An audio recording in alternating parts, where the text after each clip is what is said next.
Myanmar থেকে পালিয়ে বাংলাদেশে অনুপ্রবেশের সময় কক্সবাজারের টেকনাফ শাহপুরীর দ্বীপে ঢেউয়ের কবলে পড়ে রোহিঙ্গা বোঝা একটি নৌকা ডুবে যায় মাঝ সাগরে।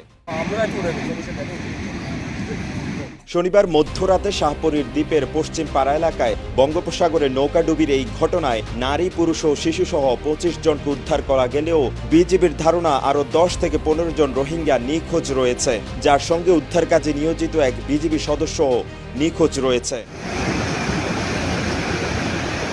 স্থানীয়দের সঙ্গে কথা বলে জানা গেছে, মিয়ানমার থেকে পালিয়ে আসা রোহিঙ্গা বোঝাই একটি নৌকা টেকনাফে শাহপুরের দ্বীপ পশ্চিম পাড়া এলাকায় সাগরে ভাসমান দেখে বিজিবির তরফ থেকে থামানোর চেষ্টা করে। এ সময় হঠাৎ সাগরের ঢেউয়ে নৌকাটি ডুবে যায়। পরে বিজিবি ও স্থানীয় জেলেরা তাদের নৌকা নিয়ে ২৫ জন রোহিঙ্গাকে উদ্ধার করে।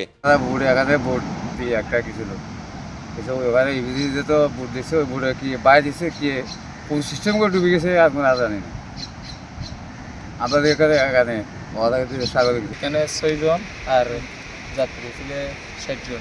আরো কজন ট্রেনে আরো প্রায় ৪৫ জন মতো ট্রেনে।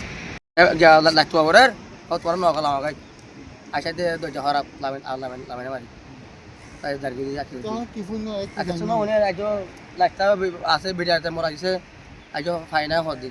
এদিকে নৌকাডুবির ঘটনা নিশ্চিত করে টেকনাফ বিজিবি ব্যাটালিয়ন ২ এর অধিনায়ক লেফটেন্যান্ট কর্নেল মোহাম্মদ আশিকুর রহমান কালের কণ্ঠকে জানিয়েছেন, নৌকাডুবির ঘটনায় ২৫ রোহিঙ্গা নারী, শিশু ও পুরুষকে উদ্ধার করা হয়েছে। এ সময় বিল্লাল হোসেন নামে এক বিজিবি সদস্যও নিখোঁজ হয়। সাগরের নৌকাডুবির ঘটনায় নিখোঁজ রোহিঙ্গা ও বিজিবি সদস্য বিল্লাল হোসেনের খোঁজে উদ্ধার অভিযান চালাচ্ছে বিজিবি। তবে ঘটনার প্রায় ১২ ঘন্টা পরও তাদের উদ্ধার করা যায়নি। কক্সবাজার জেলার টেকনাফের শাহপুরীর দ্বীপ থেকে রহমতুল্লাহর পাঠানো তথ্য ও ছবিতে মেহরাজ হোসেন, কালের কণ্ঠ।